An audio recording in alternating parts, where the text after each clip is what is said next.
Ini adalah skenario mimpi buruk ya, karena akan menyeret Amerika dan negara-negara Teluk ke dalam perang satu kawasan. Banyak negara kini berupaya sekuat tenaga untuk menghindarinya.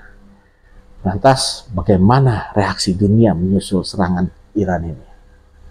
Presiden Amerika Joe Biden berbincang dengan Netanyahu setelah serangan Iran dan memastikan komitmen kuat Amerika atas keamanan Israel. Biden mengutuk serangan tak terduga terhadap Israel. Dia pun menambahkan bahwa Amerika membantu Israel dan sekutu untuk menjatuhkan hampir seluruh rudal dan drone Iran.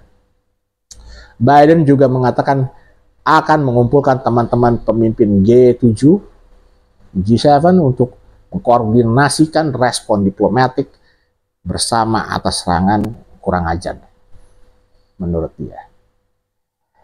Pemimpin Dewan Keamanan PBB, Vanessa Frazier, secara terpisah mengatakan pihaknya menjadwalkan pertemuan darurat atas serangan Iran. Ada sebuah pernyataan dari Sekjen PBB, Antonio Guterres. Dia bilang gini, saya secara keras mengutuk eskalasi serius yang direpresentasikan serangan berskala besar terhadap Israel oleh Iran. Dia juga menyerukan bahwa gencatan senjata sesegera mungkin dan agar semua pihak bisa menahan diri secara maksimal. Kemudian ada juga dari Perdana Menteri Inggris, Rishi Sunak, yang menyebutkan serangan Iran sembrono, sementara ada Kepala Urusan Luar Negeri Uni Eropa, Joseph Borrell, mengatakan bahwa ini adalah ancaman luar biasa bagi keamanan Timur Tengah. Kemenlu Cina mendesak semua pihak agar menahan diri. Cina melabeli serangan Iran sebagai imbas teranyar dari konflik Gaza. Adapun Kemenlu Rusia menyatakan keprihatinan luar biasa atas eskalasi yang berbahaya ini. Prancis sendiri menyarankan warganya yang berada di Iran untuk sementara angkat kaki dulu dari sana ya, karena adanya eskalasi militer. Dan ada Paus Fransiskus dalam pidato publiknya di Vatikan menyuarakan permohonan dari hati agar semua pihak bisa menahan tindakan apapun yang dapat memicu berkembangnya kekerasan yang beresiko menyeret Timur Tengah ke konflik yang lebih besar. Ketegangan di Timur Tengah kian meningkat sejak serangan Hamas pada 7 Oktober 2023 menyerang Israel dan menewaskan 1.200 orang. Operasi militer Israel di Gaza usai peristiwa itu di sisi lain telah membunuh sekitar 33.000 orang. Sebagian besar korban itu adalah warga sipil. Ada juga agen mata-mata Israel Mossad membuat klaim bahwa pihaknya berunding dengan Hamas dan menolak proposal yang diajukan mediator dalam negosiasi perdamaian.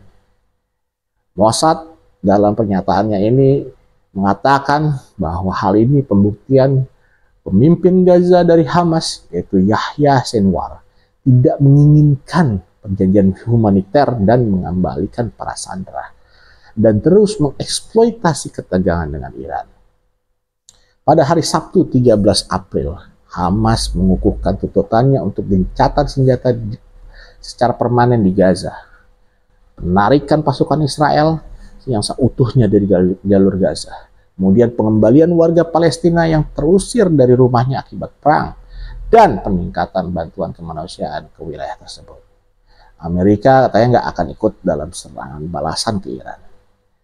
Kendati membantu menjatuhkan sebagian besar drone dan rudal serta mengutuk serangan Iran, Gedung Putih memperingatkan Israel bahwa Amerika tidak akan berpartisipasi dalam serangan balasan ke Iran dalam bentuk apapun. Ada pejabat senior Amerika yang mengatakan bahwa Presiden Biden meminta Perdana Menteri Netanyahu untuk berpikir secara matang dan strategis tentang bagaimana pasukannya membalas serangan langsung ke Iran yang baru kali ini terjadi. Pejabat yang sama menambahkan, pemerintahan Biden meyakini Israel menang telak dalam perseteruan yang dimulai dari serangan mereka ke kedutaan Iran di Damaskus yang menewaskan 7 pejabat Iran. Amerika juga membuat klaim operasi melumpuhkan 99 drone dan rudal Iran memperlihatkan keunggulan militer Israel dibandingkan Iran. Pesawat dan armada laut Amerika menjatuhkan puluhan proyektil Iran pada saat serangan terjadi. Lebih dari 80 drone dan setidaknya 6 rudal balistik dijatuhkan pesawat. Dan kapal perang Amerika atau pasukan pertahanan udara lewat Irak pada saat itu. Pusat Komando Militer Amerika dalam data terbarunya mengatakan jumlah ini termasuk 7 drone dan rudal balistik yang baru hendak diluncurkan dari Yaman. Biden dan Netanyahu berkomunikasi saat emosi membesar setelah 100 rudal balistik Iran secara bersamaan terbang menuju Israel. Dalam perbincangan, kedua pemimpin negara mendiskusikan bagaimana caranya melambatkan situasi dan berpikir matang. Disinilah Biden menekankan bahwa Israel sudah menang. Meski begitu, pejabat tadi menolak, mengatakan bahwa Gedung Putih memperingatkan Israel untuk tidak bereaksi secara signifikan. Dia menyebut ini adalah perhitungan yang harus dilakukan Israel sendiri. Ada juru bicara keamanan nasional Amerika, John Kirby, yang berulang kali menyebutkan dalam sebuah wawancara bahwa negaranya itu sudah mempertegas kepada Israel untuk menghindari konflik yang lebih besar.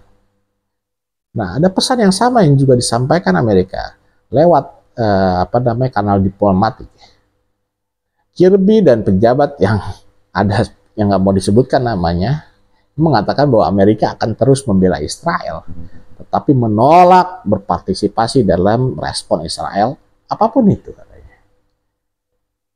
Di Amerika sendiri, posisi ini menuai kritik dan para legislator dan mantan pejabat dari berbagai sisi politik. Perwakilan Partai Republik Ohio, Mike Turner, yang mengetuai Komite Intelijen Parlemen, menyebut bahwa pernyataan Kirby untuk mengurangi eskalasi konflik adalah salah. Kondisinya sudah bereskalasi dan pemerintahan Amerika perlu menanggapi, katanya. Kemudian ada juga John Bolton yang sebelumnya menjabat sebagai penasihat keamanan nasional Amerika di bawah pemimpinan Donald Trump. Itu mengatakan bahwa Amerika harus bergabung dengan Israel apabila mereka melakukan serangan balasan program nuklir Iran. Kalau saya sih rasa ya, Israel dapat menghancurkan dan merusak sebagian dari program itu secara substansial, gitu. Kalau nggak keseluruhan ya. Nah kemudian, kalau boleh jujur, Israel sendiri sudah siap menyerang program nuklir Iran. Nah, Amerika harus dengan kepala tegak bisa bergabung, katanya begitu. Adapun Mike Johnson yang menjadi pemimpin di Parlemen Amerika mengatakan bahwa pihaknya akan kembali mencoba mengesahkan bantuan militer ke Israel setelah negara itu diserang Iran. Upaya-upaya tersebut untuk mengirimkan bantuan lebih ke Israel terganjal setelah Demokrat pada saat itu menyerukan paket bantuan untuk harus mencakup bantuan ke Taiwan dan ke Ukraina. Mick Mulvaney, mantan Wakil Menteri Pertahanan Amerika untuk Timur Tengah, mengatakan bahwa bantuan untuk Israel semestinya disahkan tanpa ada penundaan. Kalau bukan karena bantuan keamanan Amerika, kita sudah menghadapi perang wilayah yang besar, katanya gitu. Bantuan itu dan itu untuk Ukraina dan juga Taiwan adalah bagian dari kepentingan nasionalnya Amerika. Itu bukanlah bantuan amal, melainkan bagian dari pertahanan nasional Amerika. Gitu kan.